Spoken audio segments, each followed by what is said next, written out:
నమస్కారం KY news కి స్వాగతం। మందుబాబులు పాఠశాల తరగతి గదుల తాళాలు పగలగొట్టి ఫర్నిచర్, లైట్లు, పుస్తకాలు ధ్వంసం చేశారు। తరగతి గదుల్లోని మద్యం సీసాలు పగలగొట్టారు। ఈ సంఘటన కామారెడ్డి జిల్లా బికనూరు మండలం పెద్ద మల్లారెడ్డిలో చోటు చేసుకుంది। ఈ ఘటనపై పాఠశాల ప్రిన్సిపల్ పోలీసులకు ఫిర్యాదు చేశారు। కామారెడ్డి జిల్లా బికనూరు మండలం పెద్ద మల్లారెడ్డి గ్రామంలోని ప్రభుత్వ పాఠశాలలో మందుబాబులు వీరాంగం సృష్టించారు। పాఠశాల భవనంలోని 2 తరగతి గదుల తాళాలను పగలగొట్టి ఫర్నిచర్, లైట్లను, పుస్తకాలను ధ్వంసం చేశారు। తరగతి గదుల్లో మద్యం సీసాలు ధ్వంసం చేశారు। ఈ సందర్భంగా గ్రామస్తులు మాట్లాడుతూ పాఠశాల భవనానికి ప్రహరీ గోడ లేకపోవడం, గ్రామంలో మద్యం బెల్టుల దుకాణాలు ఉండడం వలన మందుబాబులు పాఠశాల ఆవరణలో తరగతి గదుల వద్ద మద్యం సేవిస్తూ పాఠశాల ఆవరణను తమ అడ్డాగా మార్చేశారని తెలిపారు। పాఠశాల భవనానికి ప్రహరీ గోడ నిర్మించి మందుబాబులు అక్కడ కూర్చోకుండా చూడాలని కోరారు। ఈ సంఘటనపై పాఠశాల ప్రిన్సిపల్ బికనూరు పోలీస్ స్టేషన్లో ఫిర్యాదు చేశారు। ఘటనా స్థలాన్ని బికనూరు ఎస్ఐ ఆంజనేయులు పరిశీలించారు। ఈ మేరకు పోలీసులు కేసు నమోదు చేసుకుని దర్యాప్తు చేస్తున్నారు।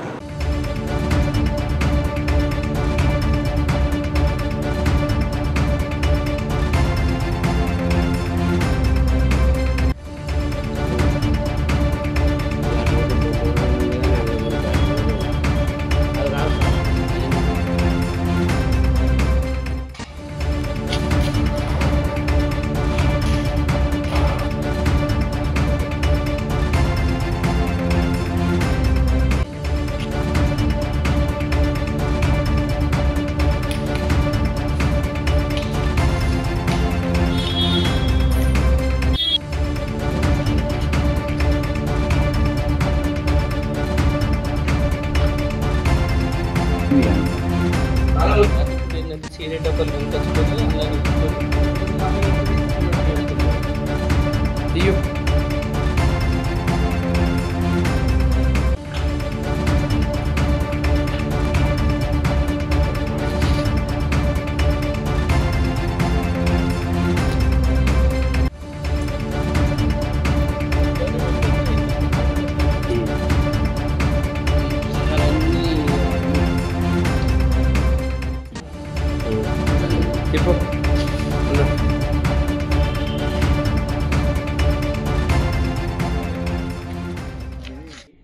నిన్న మందుబాబులు వచ్చి మందు సేవించి చాలా దారుణంగా ప్రవర్తించారు। స్కూల్లో తాగడమే కాదు స్కూలు ఫర్నిచర్ కూడా ధ్వంసం చేయడం జరిగింది, బెంచీలు ధ్వంసం చేయడం జరిగింది, బల్బులు, వైర్లు, టోటల్గా స్కూల్ ఆస్తి నష్టం కూడా కొంచెం జరిగింది।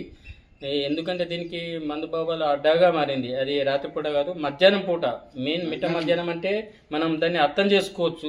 పరిస్థితి ఇంత దారుణంగా ఎందుకుందంటే సీసీ కెమెరాలు లేవు, స్కూల్కు గేటు కూడా లేదు ప్రస్తుతం।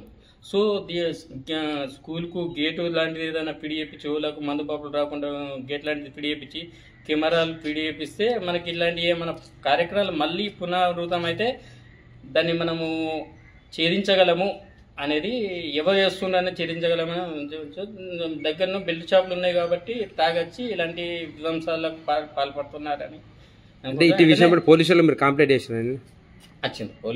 పోలీసు వాళ్ళు నేను రావడం జరిగింది, హెచ్ఎం మేడం గారు కూడా వచ్చి చూడడం జరిగింది। ఇది ఎవరు చేశారో కూడా ఇప్పటికీ అర్థం కావడం లేదు, సీసీ కెమెరాలు పనిచేయడం లేదు। దీనిపైన ఇప్పుడు ఎవరిని ఏమి అనలేని పరిస్థితి। సీసీ కెమెరాలు పనిచేసిన సీసీ కెమెరాల ఫైనల్ ఏం డిమాండ్ చేస్తారు? ఫైనల్ గా డిమాండ్ చేసేది ఏంటంటే స్కూల్కు ఆవరణకు ఓళ్ళు రాకుండా మందుబాబులు కానీ వేరే వాళ్ళు కానీ వచ్చి ఏదైనా సిగరెట్లు, గుట్కాలు, ప్లస్ మన ఇప్పుడు చూస్తూనే ఉన్నాం ప్రతి విలేజ్లో గంజాయి స్మగ్లింగ్, యూత్ ఎక్కువగా గంజాయికి అలవాటు పడి రాత్రిపూట ఇటువంటి ఒంటరి ప్లేస్లలోకి వచ్చి గంజాయి తాగడం జరుగుతుంది। సో అలాంటి కాకుండా ఉండాలంటే మనం స్కూల్కు గేటు అక్కడ ఇక్కడ 2 లాక్ చేసి స్కూల్ అయిపోగానే చేస్తూ ఊళ్ళకు లోపలికి రాకుండా చేస్తే బాగుంటుందని నా అభిప్రాయం। అలాగే ముఖ్యంగా అధికారులు స్పందించి సీసీ కెమెరాలు ఫిట్ చేయవలసిన అవసరం ఎంతైనా ఉందని కోరుకుంటున్నాను। నా పేరు దోకిమల్లే। ఇక్కడ తాళాలు బీలాలు అన్ని వలగొడుతున్నారు, మధ్యాహ్నం పూట ఎండ పూట అన్ని రద్దు పుస్తకాలు అన్ని బయట పారేసి తాళాలు వలగొట్టి లోపల బెంచీలు సీసాలు కూడా వలగొట్టిరు సార్। ఇక్కడ ఇక అన్ని వాళ్ళు పోలీసు వాళ్ళు వచ్చి చూసిర్రు। ఎవరు వాళ్ళు కొట్టారు, ఎవరు ఏం చేస్తారు ఇక్కడ? ఇక వాళ్ళు ఎవరని మనకు కనబడింది వాళ్ళ పేరు చెప్పగలరు సార్। ఓల్డ్ సిటీ ఢిల్లీలోని గుల్జార్ హౌస్ అగ్ని ప్రమాదం తీవ్ర దిగ్భ్రాంతి కలిగించిందని ప్రభుత్వ సలహాదారులు షబ్బీర్ అలీ అన్నారు. అగ్ని ప్రమాదం జరగడం దురదృష్టకరం, చాలా బాధ గురి చేసిందన్నారు. మృతులు బాధితుల కుటుంబాలకు ప్రభుత్వం అండగా ఉంటుందని పేర్కొన్నారు. హైదరాబాద్ నగరంలోని చార్మినార్ పరిధిలో గల గుల్జార్ హౌస్ లో భారీ అగ్ని ప్రమాదం చోటు చేసుకుంది. ఈ ఘటనలో 17 మంది ప్రాణాలు కోల్పోయారు. మృతుల్లో 2 ఏళ్ల బాలుడు 7 ఏళ్ల బాలిక ఉన్నారు. ప్రమాద సమాచారం అందుకున్న అగ్నిమాపక సిబ్బంది వెంటనే ఘటనా స్థలానికి చేరుకుని సహాయక చర్యలు చేపట్టి మంటలను అదుపులోకి తీసుకువచ్చారు. భవనంలో చిక్కుకున్న కొంతమందిని వారు రక్షించారు. ప్రమాదం దాడికి పలువురు స్పృహ కోల్పోయారు. బాధితులను చికిత్స నిమిత్తం ఉస్మానియా, హైదర్గూడ, DRDO ఆసుపత్రులకు తరలించారు. అయితే ప్రమాద స్థలాన్ని ప్రభుత్వ సలహాదారులు షబ్బీర్ అలీ, ఉప ముఖ్యమంత్రి బట్టి విక్రమార్క, మంత్రి పొన్నం ప్రభాకర్లతో కలిసి పరిశీలించారు. అగ్ని ప్రమాదానికి గల కారణాలపై అధికారులను అడిగి తెలుసుకున్నారు. మృతులు బాధితుల కుటుంబాలకు ప్రభుత్వం అండగా ఉంటుందని చెప్పారు. గాయపడిన వారు త్వరగా కోలుకోవాలని కోరుకుంటున్నామని పేర్కొన్నారు.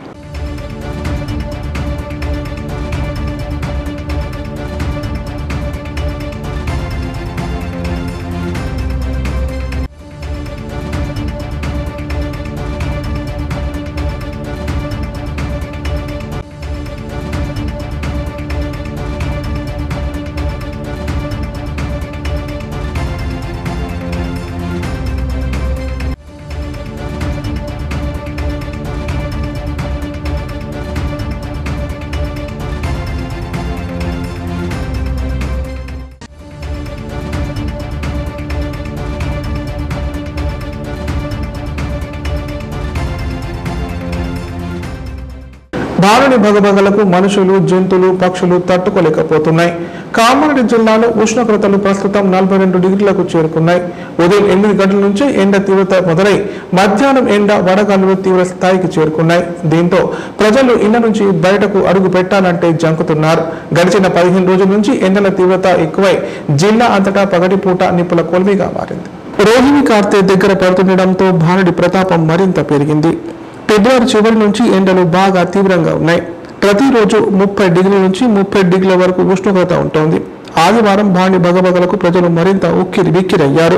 మండుటెండలతో ప్రజలు బెంబెలెత్తిపోయి సాయంత్రం 5 గంటల వరకు ఇళ్ల నుంచి బయటకు రాని పరిస్థితి నెలకొంది. ఉక్కపోతతో ఇబ్బంది పడిన ప్రజలు భారీ ప్రచండ రూపంతో పాటు గాలి లేక ఉక్కపోతతో వృద్ధులు, చిన్నపిల్లలు తీవ్ర ఇబ్బందులు ఎదుర్కొంటున్నారు. భారీ ప్రతాపంతో ఉదయం 11 గంటల నుంచి సాయంత్రం 5 గంటల వరకు కామారెడ్డి జిల్లా కేంద్రంలోని రోడ్లు నిర్మానుష్యంగా మారాయి. అత్యవసర పనుల్లో ఉన్న వాళ్ళు ప్రయాణం చేయాలంటే హడలిపోతున్నారు. ప్రయాణ సమయంలో వడగాలికి భీతిల్లిపోతున్నారు. ఫ్యాన్లు, ఏసీల కింద కూర్చున్నా ఫలితం దక్కడం లేదని ఆవేదన చెందుతున్నారు. ఫ్యాన్లు తిరుగుతున్న ఉక్కపోత, చెమటలతో వృద్ధులు, పిల్లలు తీవ్ర ఇబ్బందులు పడుతున్నారు. ఎండ వేడిమికి బయటకు వచ్చిన ప్రజలు సేద తీర్చుకోవడానికి శీతల పానీయాల వైపు చూస్తుండటంతో కూల్ డ్రింక్స్, జ్యూస్, కొబ్బరి బొండాలు, తాటి ముంజలకు డిమాండ్ బాగా పెరిగింది.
ఇప్పుడు ప్రకటనలు. Life hospital Kamareddy. కామారెడ్డిలో 50 పడకల ISO సర్టిఫైడ్ గల ఏకైక hospital life hospital Kamareddy. Aarogyasri, EHS, మరియు అన్ని రకాల నగదు రహిత హెల్త్ ఇన్సూరెన్సులు గల ఏకైక hospital life hospital. Aarogyasri card లేదా తెల్ల రేషన్ కార్డు ఉన్న వారికి ఆరోగ్యశ్రీ మరియు ఆయుష్మాన్ భారత్ ద్వారా ఆపరేషన్లు ఉచితంగా చేయబడును. కామారెడ్డిలో కార్పొరేట్ స్థాయి ఖరీదైన వైద్యాన్ని ప్రతి పేద మధ్యతరగతి వారికి అతి తక్కువ ఖర్చుతో వైద్యం చేయబడును. నిజామాబాద్, హైదరాబాద్ వెళ్లవలసిన అవసరం లేకుండా అనుభవజ్ఞులైన వైద్య బృందంచే క్లిష్టమైన ఎముకల ఆపరేషన్లు, ఆర్థోస్కోపిక్, కీహోల్ సర్జరీలు, జాయింట్ రీప్లేస్మెంట్, మోకాళ్ల మార్పిడి, వెన్నుపూస ఆపరేషన్లు మరియు 4 గంటలు అత్యవసర వైద్య సేవలు అందించబడును. మా సదుపాయాలు: అత్యాధునిక operation theatre, laminar OT, ICU, X ray, physiotherapy, DEXA scan, pharmacy సౌకర్యాలు కలవు. రాష్ట్ర ప్రభుత్వ ఉద్యోగులకు ఫీజు రీయింబర్స్మెంట్ సౌకర్యం కలదు. సంప్రదించండి లైఫ్ హాస్పిటల్. తెలంగాణలో మొట్టమొదటిసారిగా అధునాతన పద్ధతిలో నరాల, మానసిక, sex, alcohol, fits treatment, AC intensive care unit ఇప్పుడు మన నిజామాబాద్ లో doctor B Keshavulu MD psychiatry, Osmania గారి ఆధ్వర్యంలో అన్ని సదుపాయాలు గల అత్యాధునిక అతిపెద్ద హాస్పిటల్ ప్రారంభించబడ్డది. నరాల బలహీనతలు, తలనొప్పి, ఫిట్స్, పళ్లు బిగపట్టడం, భయం, గుండెదడ, డిప్రెషన్, ఒంటరితనం, మంత్రాలు చేతబడి చేశారని అనుమానపడటం, వ్యతిరేకమైన ఆలోచనలు, తన గూర్చి మాట్లాడుకుంటున్నారని, చంపడానికి వస్తున్నారని భ్రమపడటం, ముట్టిందే ముట్టటం, కడిగిందే కడగటం, సెక్స్ లో బలహీనత, శీఘ్రస్ఖలనం, హస్తప్రయోగం, సెక్స్ లో తీవ్ర అసంతృప్తి, భార్యాభర్తల మధ్య అనుమానాలు, పిల్లల అల్లరి, అతికోపం, మతిమరుపు, చదువులో వెనుకబాటుతనం, alcohol, cigarette, gutka, Gul form బానిసైన వారికి స్పెషల్ ట్రీట్మెంట్. గమనిక: ఆధునిక ఏసీ వార్డు, అత్యంత విశాలమైన భవనం, అన్ని నరాల మానసిక సమస్యలకు మరియు ఆల్కహాల్ ను మాన్పించుటకు అడ్మిషన్స్ సౌకర్యం గల తెలంగాణలోనే అతిపెద్ద hospital doctor Keshavulu hospital. Bus stand ఎదురుగా లైన్, ఖలీల్వాడి, నిజామాబాద్. ఫోన్ 08462255189. యువత మత్తు పదార్థాలకు దూరంగా ఉండాలని పోలీసులు తెలిపారు. మత్తుకు అలవాటు పడి విలువైన నిండు జీవితాన్ని పాడు చేసుకోవద్దన్నారు. మాదక ద్రవ్యాల అలవాటు వల్ల అవయవాలు దెబ్బతిని క్యాన్సర్ వంటి ప్రాణాంతక వ్యాధుల బారిన పడతారని పేర్కొన్నారు. నిజామాబాద్ జిల్లా సిరికొండ మండలంలోని పెద్ద వాల్గొడ్ గ్రామంలో ఎస్ఐ రామ్ ఆధ్వర్యంలో యువకులతో కలిసి మత్తు పదార్థాలపై అవగాహన ర్యాలీ నిర్వహించారు. మత్తు పదార్థాల వినియోగం ఆరోగ్యానికి హానికరమని, కుటుంబ కలహాలకు కారణమని చెప్పారు. మత్తు పదార్థాల వల్ల ఆర్థికంగా, ఆరోగ్యపరంగా నష్టపోతారన్నారు. ఎటువంటి పరిస్థితుల్లోనూ మత్తుకు బానిసలు కాకూడదని ప్రజలకు వివరించారు. అలాగే వేసవి కాలంలో ప్రజలు ఇళ్లకు తాళం వేయకుండా ఆరుబయట నిద్రించడం వల్ల జరుగుతున్న దొంగతనాలు మరియు సీసీ కెమెరాల ప్రాముఖ్యత గురించి అవగాహన కల్పించారు. ఈ కార్యక్రమంలో పోలీసు సిబ్బంది, యువకులు, గ్రామస్తులు పాల్గొన్నారు.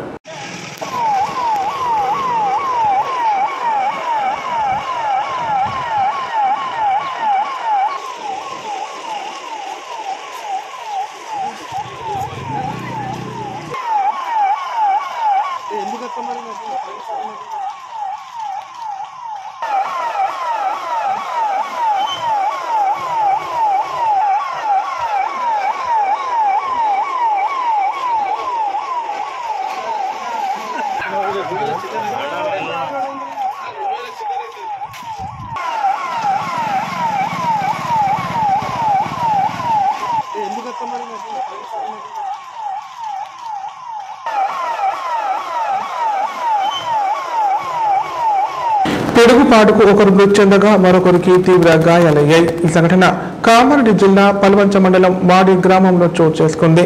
గాయపడిన వ్యక్తిని స్థానికులు చికిత్స నిమిత్తం కామారెడ్డి ప్రభుత్వ ఆసుపత్రికి తరలించారు. ఈ మేరకు పోలీసులు కేసు నమోదు చేసుకుని దర్యాప్తు చేస్తున్నారు. కామారెడ్డి జిల్లా పల్వంచ మండలం వాడి గ్రామ శివార్లో గొర్రెల కాపర్లు గొర్రెలు మేపుతుండగా ఒక్కసారిగా పిడుగుపడడంతో ఫణిపేట గ్రామానికి చెందిన 20 సంవత్సరాల మధిరే సురేష్ అనే వ్యక్తి మృతి చెందగా మహేష్ అనే వ్యక్తికి గాయాలయ్యాయి. మృతుడికి భార్య, ఒక కొడుకు ఉన్నారు.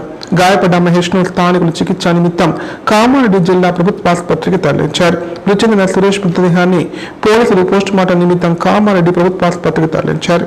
ఈ మేరకు బాచారెడ్డి పోలీసులు కేసు నమోదు చేసుకుని దర్యాప్తు చేస్తున్నారు.